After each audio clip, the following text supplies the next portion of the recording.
Oi, gente. Roberta Cirne aqui. Bom dia, boa tarde, boa noite. E eu estou aqui com mais um vídeo sobre assombrações de Recife, Pernambuco.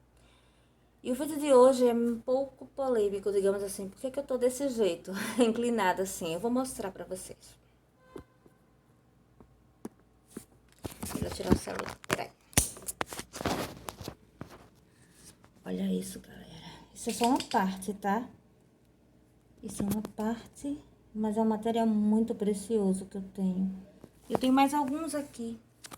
Deixa eu mostrar a vocês. Minha estante, ela é bem lotada de material aqui também. E esse material que eu estou mostrando é pra gente chegar num assunto meio polêmico. Deixa eu prender o celular de novo aqui no suporte. Qual o assunto polêmico? O assunto polêmico de hoje é: só existe uma fonte de literatura fantástica em Pernambuco?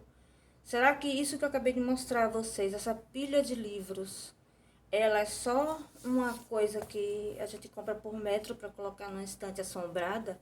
Então aqui a gente vai falar sobre isso. Bom, será que tudo é assombrações do Recife Velho? Isso é uma conversa um pouco polêmica, porque se você parar para pensar, a quantidade de livros, só aqui eu tenho dois, né? De Gilberto Freire. Aqui tem Assombrações do Recife Velho, Guia Histórico e Sentimental da Cidade do Recife. E eu tenho algumas xeroxes, como eu falei para vocês que estão aqui, que eu não consegui pegar ainda, né?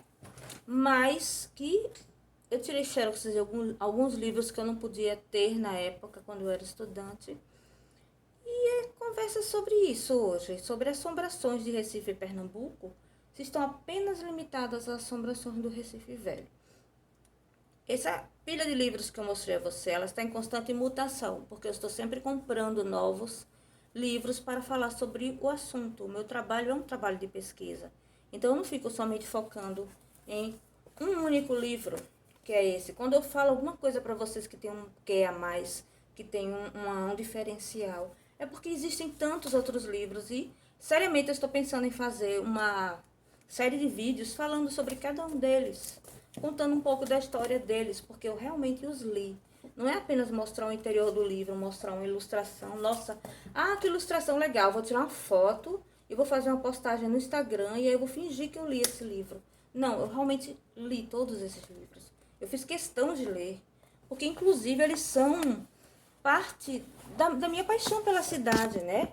Esse aqui, por exemplo, ele é um livro que tem fotos incríveis. Estão vendo imagens. E esse foi um dos meus primeiros livros, esse de Evaldo Arlego. Foi um dos meus primeiros. Mas fora eles, eu tenho outros. Tenho algumas raridades. Tenho livros que eu sou apegada demais. Tenho, como eu posso dizer? Eu tenho excertos de jornal. Eu tenho, tá meio empoeirado isso aqui.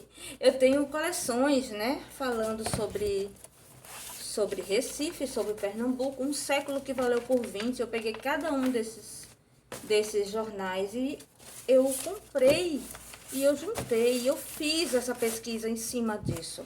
Então, tudo que eu trago nos meus livros, que eu trago no meu trabalho, foi feito em cima de pesquisa e pesquisa e pesquisa e pesquisa em revistas que eu fui acumulando à medida que o tempo passava, né?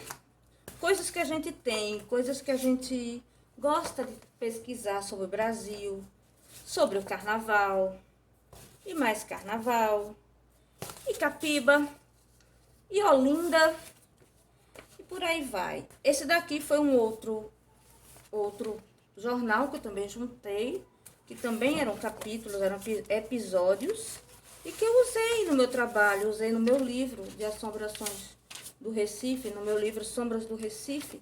Eu tenho completa esta coleção também. E é isso, quando eu falo que um pesquisador, ele tem que ser uma coisa acurada, não pode ser uma mera estante assombrada, é disso que eu estou falando. É de como a gente pode chegar... Olha isso aqui, desculpem. Esse livro daqui eu cacei ele, eu terminei comprando, consegui comprá-lo. E é maravilhoso, porque ele tem várias gravuras de Vilares, se eu não me engano, e mostra muito do Recife. Um pesquisador, ele não pode se limitar a um livro só. Então, a pesquisa, ela não é apenas Assombrações do Recife Velho. Isso é cair no engano de que você está lidando com alguém que sabe alguma coisa, mas essa pessoa não sabe nada. Se você for aprofundar a conversa, se você fazer um bate e volta com a pessoa, ela não vai saber explicar, porque ela só sabe sobre esse livro. E esse livro é muito bom, não estou tirando o mérito do livro, não. Ele é a base.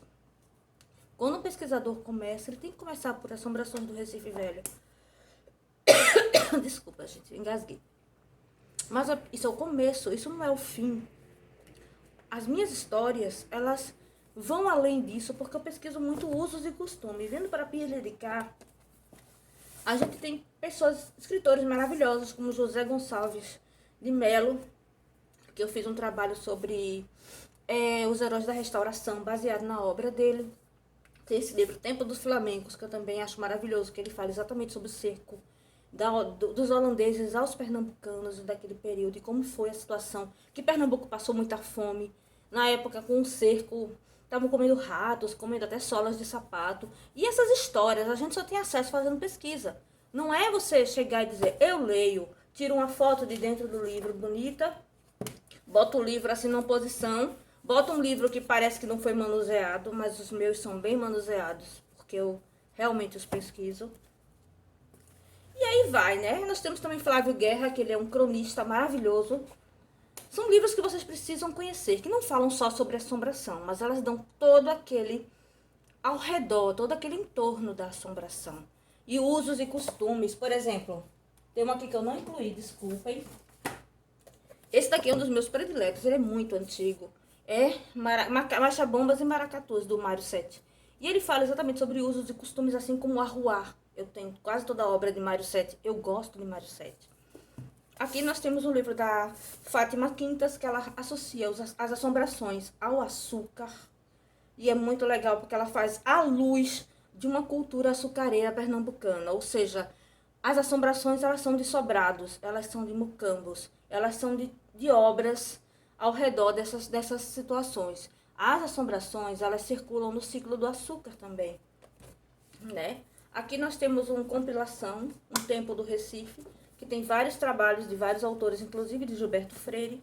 Mário Sete, mais uma vez. E eu estou pensando seriamente em falar a respeito dessas obras, porque tem muita coisa legal. Aqui tem um livro do meu amigo Gustavo Arruda, que ele fez uma pesquisa toda sobre o Fratelli Vita. Então aqui tem as imagens da Fratelli Vita, tem onde era uma fábrica, tem quais eram os tipos de garrafa, os tipos de tampa. O trabalho dele é todo em cima disso. Ou seja, minha gente, a gente não pode banalizar o termo das assombrações e a pesquisa das assombrações a um livro apenas, que ele não tem essa capacidade. O próprio Gilberto Freire, ele não escreveu um livro só. Então, quando eu vejo falando só de Gilberto Freire, Assombrações do Recife Velho, eu fico muito furiosa, porque Gilberto Freire tem várias obras. Várias obras. Ele tem opúsculos, ele escreveu para a revista Cruzeiro em 1950, 52, mais ou menos. Ele tem vários ensaios, ele tem um livro sobre açúcar, ele tem Recife Sim, Recife Não. Ele tem o Guia Histórico Sentimental 1, o Guia Histórico Sentimental 2, que eu tive a honra de ler também. Ele tem usos e costumes de roupas. Sim, esse aqui eu queria mostrar também. Isso aqui é Mário Sete também, é Arruar, um livro que eu tenho há muitos anos. E simplesmente esse livro me encanta, é um livro maravilhoso. Foi uma antiguidade, eu comprei ele num sebo chamado Brandão, que fica perto da Igreja da Boa Vista. E são antiguidades, né? Era um livro que era vendido caríssimo porque não tinha uma reedição. Agora a CEP fez a reedição dele. Então, Gilberto Freire ele é muito, muito ainda subestimado pela quantidade de obras que ele tem, em detrimento de um único livro chamado Assombrações do Recife Velho, que é legal, mas para quem está começando, certo? Um pesquisador que trabalha a sério, um pesquisador que respeita o seu próprio trabalho e respeita o seu público, ele tem a obrigação de estudar, ele tem a obrigação de mostrar que tem esse conhecimento em público.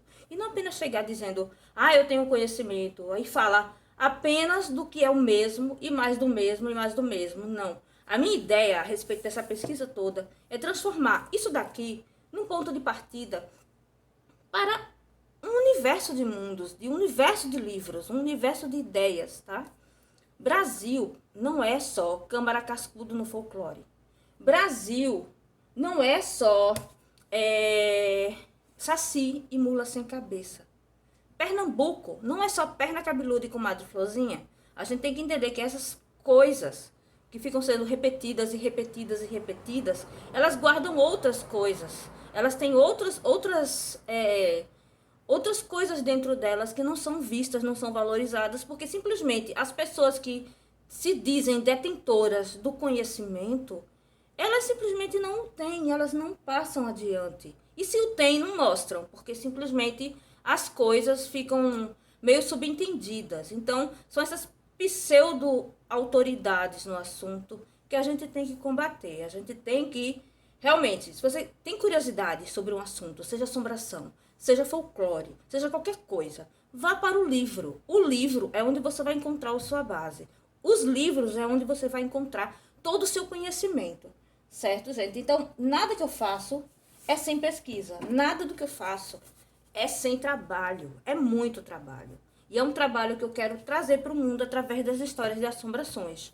Não só usando assombrações. Eu não vou chegar, perna cabeluda, comadre Florzinha. Não.